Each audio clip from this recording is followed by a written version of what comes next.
kita, pembicara kita adalah Bapak Steven Chan Hwa Hock. Beliau adalah Business Development Manager Food and Culture and Enzyme dari CHR Hansen. Ini ada saya sampaikan dulu sedikit mengenai CV beliau. Jadi Pak Steven ini pendidikannya dari Charles University di Australia, Bachelor of Applied Science, ya, Food Science. Pengalaman beliau kerjanya sudah banyak sekali ini, mulai dari lab technician di Fonterra Brand Australia, kemudian bagian new product development di Fonterra Brand Malaysia. Kemudian sejak tahun 2011 itu di CHR Hansen Malaysia sebagai sales manager, kemudian di Singapura di Dari Technologies, ya, kemudian di Malaysia juga sebagai business manager, dan sampai sekarang itu di CHR Hansen Indonesia Representative Office Business Development Manager. Ya, jadi saya persilahkan untuk Pak Steven untuk berbagi pengetahuan dan ilmunya. Silahkan. Oke, Bu, aku share screen ya. Ya, silahkan. Bu, masih belum bisa di-share aku. Kita nggak apa-apa, kita tunggu. Kan bisa dicoba lagi, Pak. Coba. Bentar. Oke, share screen. Belum bisa.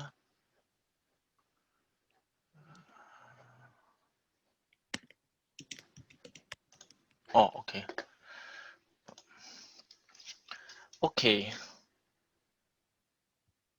Bisa lihat nggak? Bisa. Okay. All right. Good morning, everybody. Thank you for inviting me for this session. My name is Steven, and I'm actually a Malaysian. Aku orang Malaysia, so I would do my presentation in English, but in the course of the presentation, I will mix Bahasa Indonesia together as well, because I still can speak a little bit of Bahasa Melayu as well. Okay. All right. I think today very delighted that been invited by Bu Endang and Bu Tias by UGM to talk about probiotics. I think if I look at the lineup of the speakers today, very much it's about industry, right? So I know in the academic environment it's more about science, but I think today we will give you a little bit of picture on how do we bring science from the back end to the market, and how do we connect with the consumer as well. So this is the agenda that I have today. So first of all, I would like to have a very brief introduction of CHR Hansen. Who are we, right? And very importantly, everybody talking about probiotics. Probiotics is getting very, very popular now, especially because of the pandemic. Ya, semuanya mau sehat, makanya carinya probiotik. Sebenarnya apa itu probiotik? Itu sangat-sangat penting, right? Kalau di CHR Hansen, probiotik kita mereknya Nutrish. Gimana kita bilang CHR Hansen probiotik itu probiotik, makanya itu sangat penting juga. It's backed with science. We have our clinical studies and everything behind. So once we get all that done, how do we apply the probiotics into food products, especially yogurt and milk products and cheese? All right.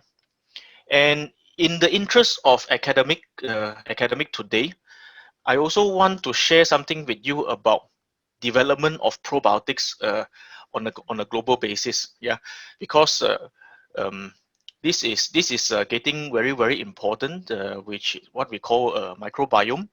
So what is microbiome, and how does probiotic links with the microbiome? Last but not least, I also want to share with you about how to communicate probiotics into the normal day consumers, where they are normal people, right? Doesn't have a science background, doesn't know anything about food manufacturing. How do we communicate? How do we bring this to them to tell them probiotics is good for them? All right. So without further ado, let me take you in. Basically, Christian Hansen is a very long company established since 1874. Yeah.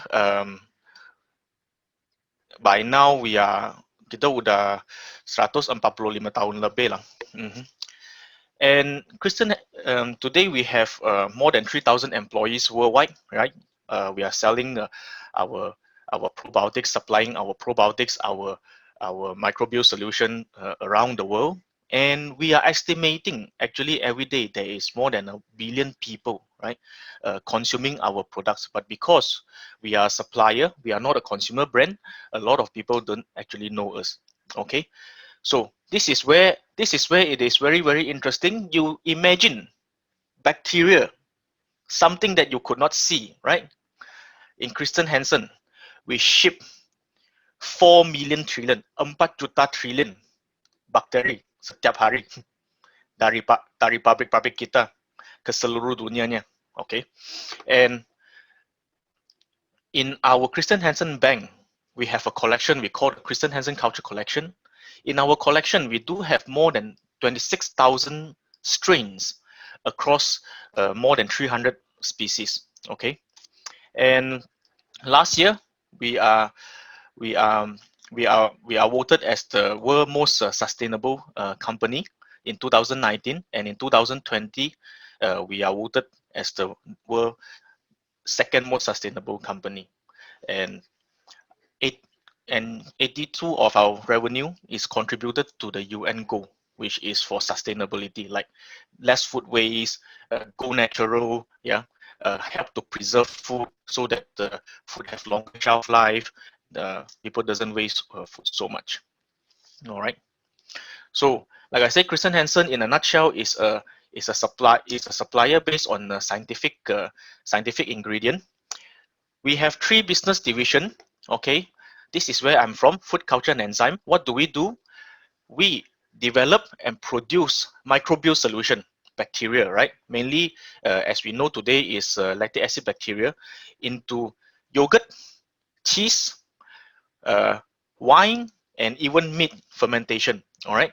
And apart from that, we also do the probiotics, and also as we go along, we develop cultures, right, that not only just ferment food, they help to preserve food as well, like fight off yeast and mold and all that stuff. So that is where our strong point is. We continue to develop a microbial solution. All right. We have another division called the health and nutrition division. This one look at the health aspect of the business, where mainly they produce probiotic for health supplements, infant formula, right? And apart from looking at human health, we are also in the field of plant health, using microbial to make the plant healthier, and also using microorganism like probiotics to human into feeding animals, so that animals doesn't need antibiotics or lesser antibiotics. All right. And also all foods need colors, right? So that when you see a strawberry, it's pink, it's strawberry, yeah. And we have a natural color division as well that sells natural colors to all food. All right, very, very important. Ini yang sangat penting. What is probiotic? Apa itu probiotic, right? Firstly, if we look at the definition from WHO, it's live microorganism that when administered in adequate amount, give health benefits to the host.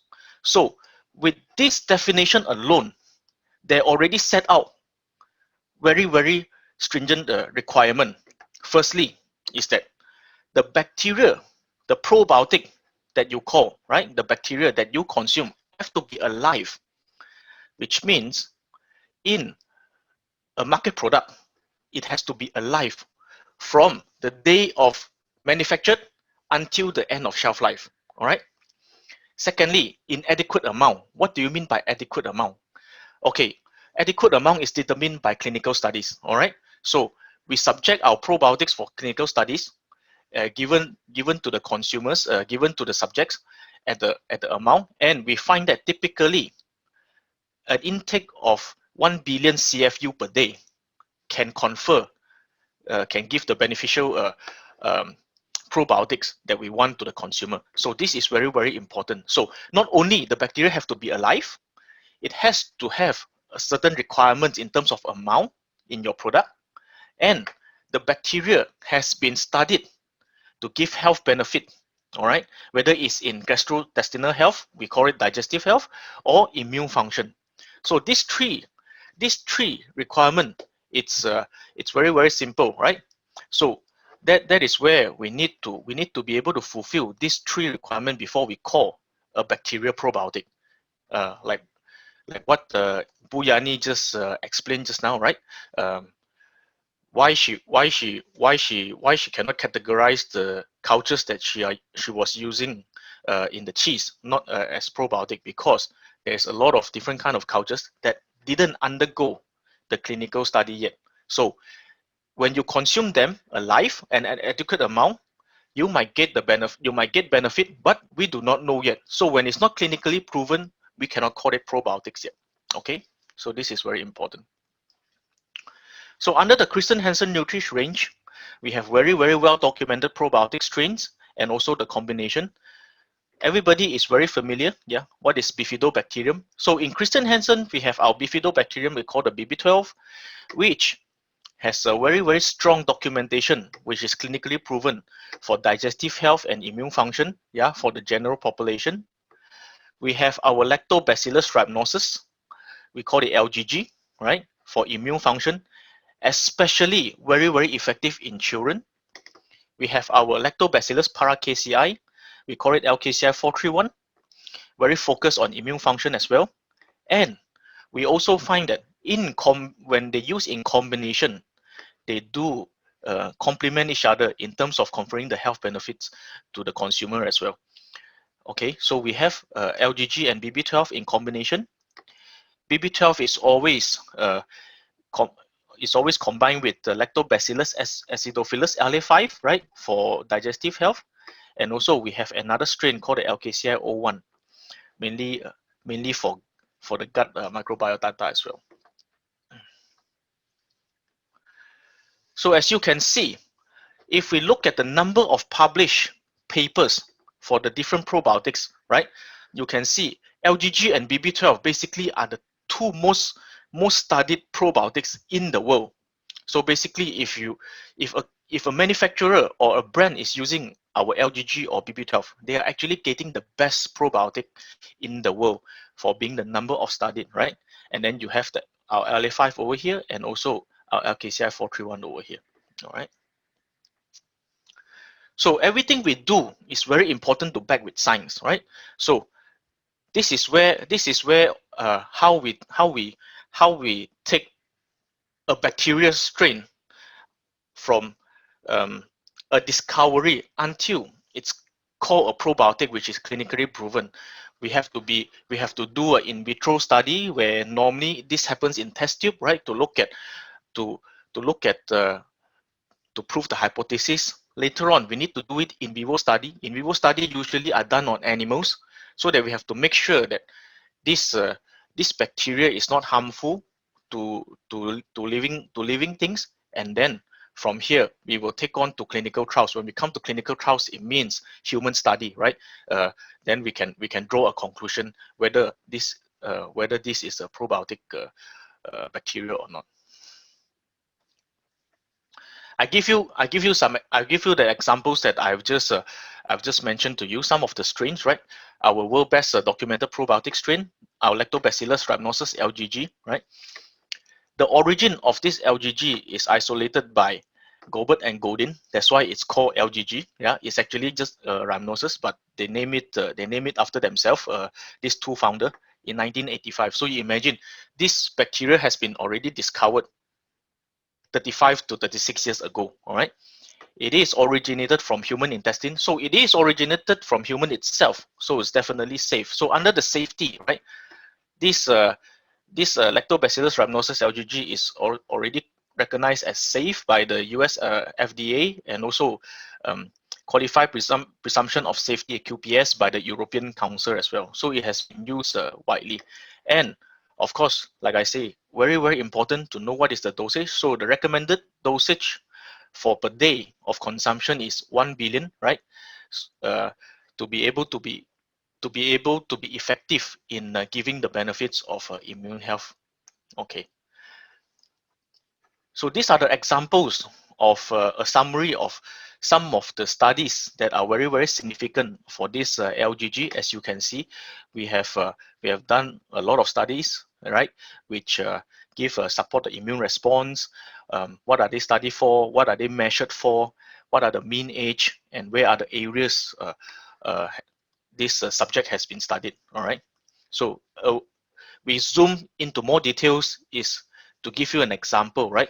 So we have used this LGG strain to study on children, which is 1 to 7 years old, right, attending daycare. They were administered 1 billion CFU of Lgg rhamnosus in the fermented milk for 3 months. Okay, so if we can see, there is 280 healthy children in the daycare, split into 2, random. Okay, and one group gets the probiotic, and one group gets a placebo. A placebo means they were just given fermented milk without the probiotic in there. And when we call it randomized, means that they do not know whether they themselves are actually getting the probiotics or they are getting the placebo. All right, and as you can see from the result that we have recorded is that there is a 40% improvement in terms in the group that is consuming Lgg. Yeah, has an improvement in respiratory tract discomfort. So this is very, very, very, very significant. All right. So this is a way of logging. Another example of looking at immune study is the body reaction to a vaccine model. You know, in the Europe, when they have winter, normally the population there have been vaccinated with flu influenza vaccine. All right, so is to look at how the body react to the vaccine.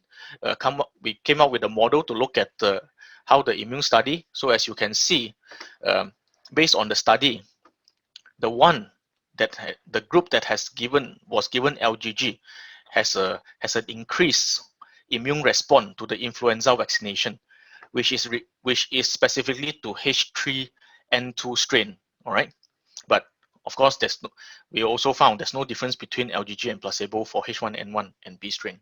All right, so these are some of the examples, right? If you want to know more later, at the end part of my my presentation, I have a link. We call it a link to our website called the Probiotic Institute. You can actually go into the link and look at all this summary, all this study for yourself, right? In more details if you are interested. Okay, the other one that I show is BB12. Actually, BB12 has been in the market for a very, very long time, right? And it's definitely safety, and bifidobacterium definitely is also one of the very, very common term that you always hear when it comes to probiotic. All right, so it has been used worldwide since 1985. Okay, so these are also the studies. Yeah, some example of the studies. And as you can see, for the BB12, we have also done some studies in the Asia region as well. Okay, so this is an example. This is quite a big study, as we have more than 1,000 subjects. All right, with abdominal discomfort and low defecation frequency. That means they don't go to the toilet enough. Okay, so this is what we call a mild constipation. Okay, so this is what we did. We have a 2 weeks run-in. We gave them the probiotic. Same thing, a group with the BB12, a group with placebo, and in here we even set up a group. One a group get 1 billion of CFU per day, one group get 10 billion CFU per day, and one group get the placebo. That means it's 0. All right. As you can see, the groups that has the BB12 has actually improved defecation frequency. That means they improve the what you call that, the constipation condition by more than 50%. Yeah, which is very, very significant. So these are some of the examples that what I say back with science, right? That means it's been clinically proven that we have the beneficial when the consumer actually take it at the right adequate amount. So with all these things together, now we already have the probiotics. How do we apply this to a market product where a normal consumer can start to buy? Okay. So this is very, very important. As a brand like Yummy, they will be the one who select which strains that they want to choose. All right, based on the health benefits, the target consumer that they want to, and what kind of products they want to launch. Okay, so this is where they are, the health benefits and a daily dosage, right? So if we are talking about 1 million CFU 1 million CFU per day, that means if your consumer consume 100 grams of your product, so your product, when at the point of consumer taking, would have to have 10 to the power of 7. That means 10 million CFU per gram of your product. So when your consumer actually take 100 grams of your product, they actually are taking 1 billion CFU during per serving. All right, and then the cell count. This is very, very important. Because when we talk about probiotics, the word probiotics means that it's alive, right? So the culture, the probiotic has to be alive in your product. That means your product is fresh. They can still continue to grow in your product, which could change your product. So it's in terms of shelf life, the temperature, the storage, all these are all very, very important to determine the cell count of the probiotic in the products at the end of the day. All right. So in terms of products, we do in Chr. Hansen, we do supply the single strain individually. Yeah, they come in a different format. We have the freeze dry format, we have the frozen format, we also have the powder format. This one is mainly depend on which part of the world and what kind of logistic we want to use to send the product in. Okay. Apart from just selling single strain, because we know probiotics are mainly used as a non-starter lactic acid bacteria. What does that mean? It means it is very uncommon that people use the probiotic to ferment the milk, like bifidobacterium or Lactobacillus acidophilus. So in Chr. Hansen, what we do is we combine probiotics with fermenting culture, so that our customer, like Yummy as a manufacturer, they have a one-pack solution. They don't need to ferment the milk and put in the probiotic separately. So this gives them more convenient, right? And also definitely more consistent performance. Yep.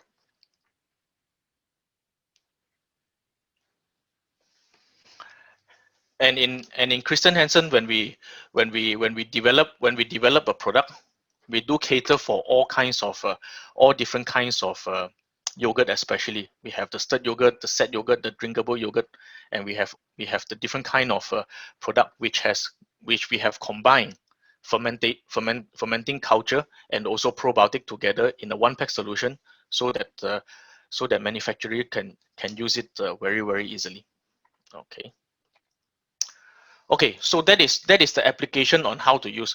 In the benefit of academic, this is where I would like to bring out something very interesting, is that today probiotics has developed in a more advanced stage where we call a human microbiome. What do we mean by human microbiome? Human microbiome is basically all the microorganism that is on a human body, right?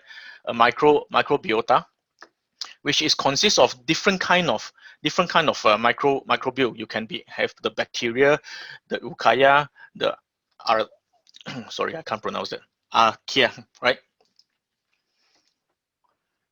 And this human microbiome is very, very important because it basically it covers all our body. Yeah, it resides on the skin. It resides on our gut. So there are more than 5,000 species of this human microbiome actually resides on our body, and 97% of them actually are in our colon, as you can see. Yep.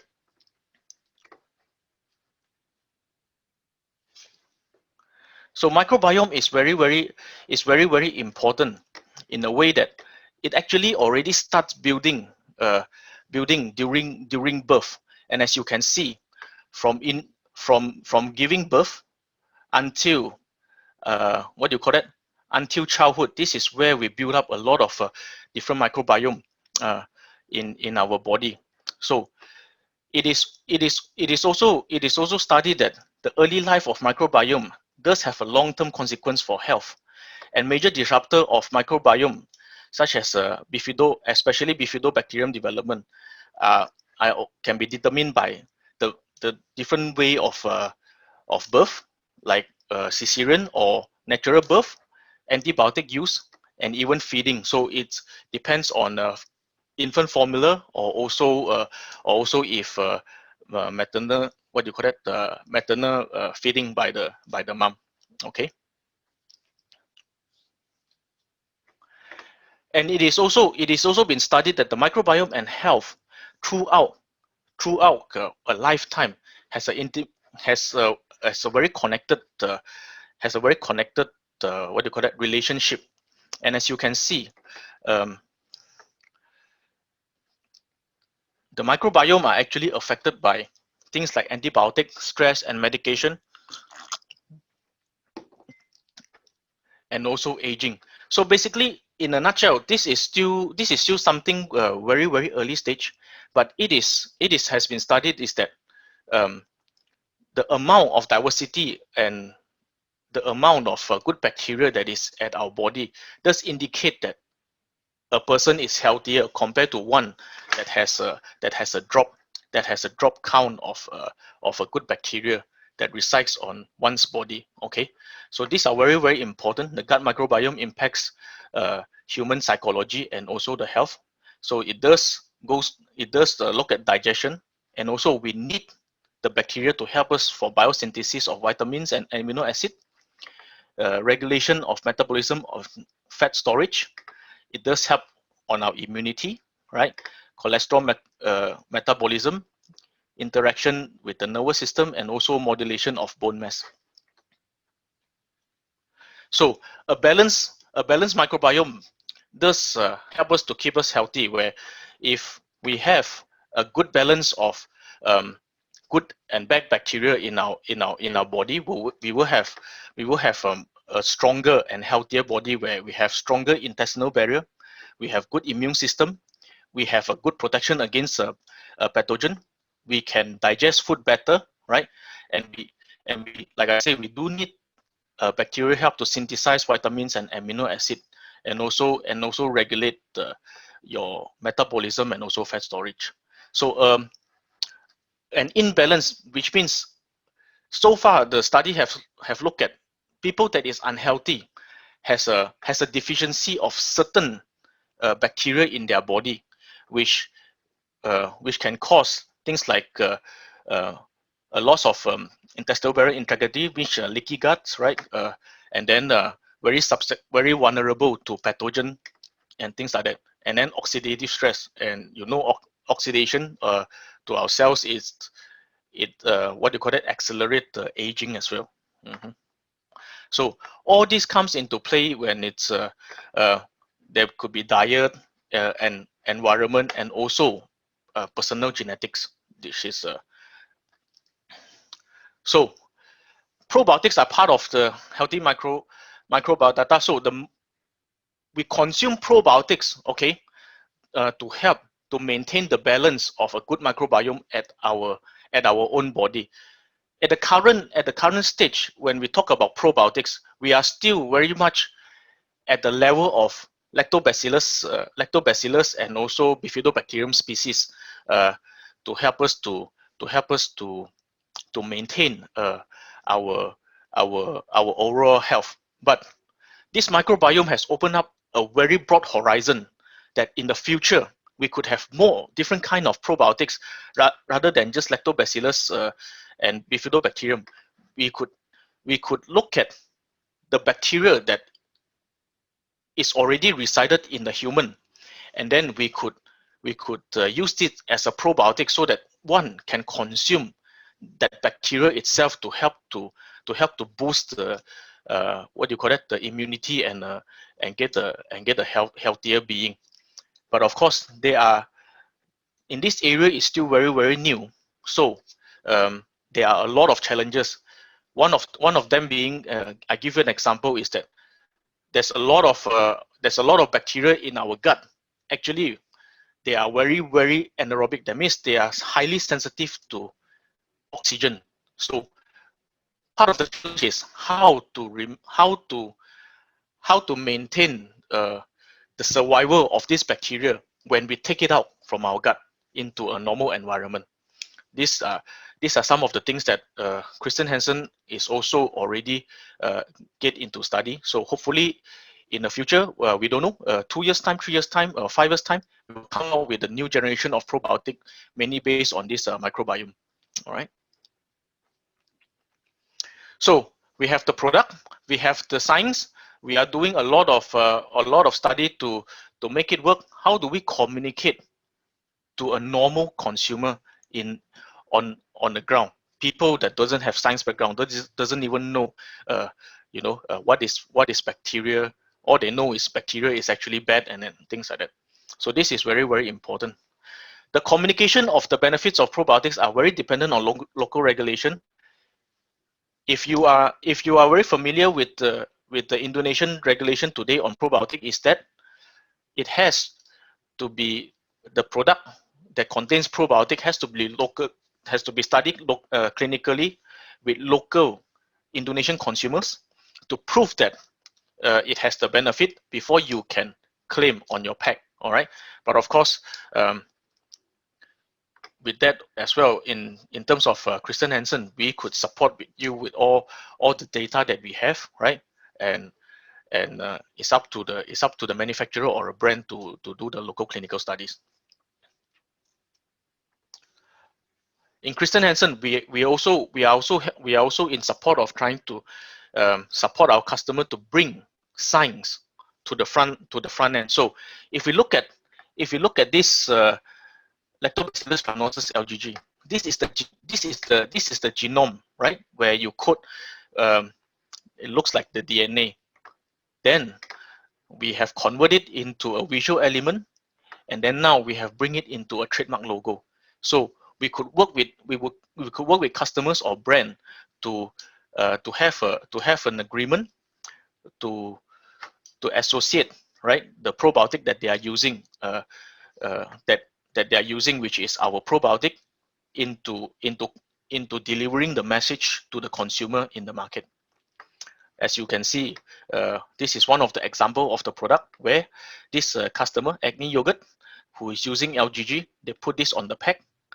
Then from here, consumer can actually look up what is Lgg, because this is also part of what we do as well in Christian Hansen. We have set up this website called the Probiotic Institute, where we want to educate the world about probiotics, which is by Christian Hansen. So later on, if you are interested, actually all the things that I've just presented, you can actually find it in the Probiotic Institute. As we click it,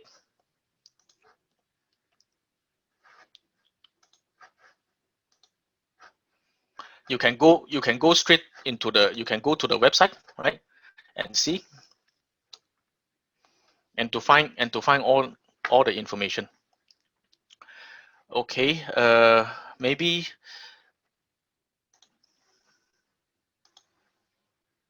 hide this.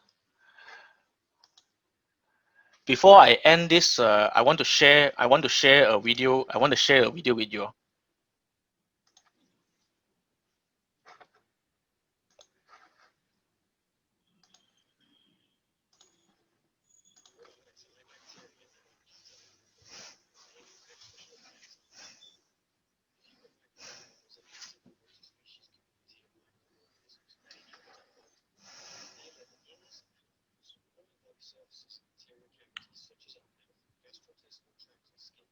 Please increase the volume, Steven. Yes. No, no, no voice. Can you hear it? No. Sorry, Mr. There's no- Steven. Maybe you can increase there's the no- volume Not yet. Oh, because we okay. can hear There's no the sound. Yeah. Yeah, So- no, sound. Okay. Oh, it's already 100%. Oh, Okay. No worries. I will send this video to Miftah. Miftah, you can upload the video onto the link later on. Then the people who are interested, they can go and download the video and have a look. Is that all right? Okay. Okay. yes. Thank you. Okay.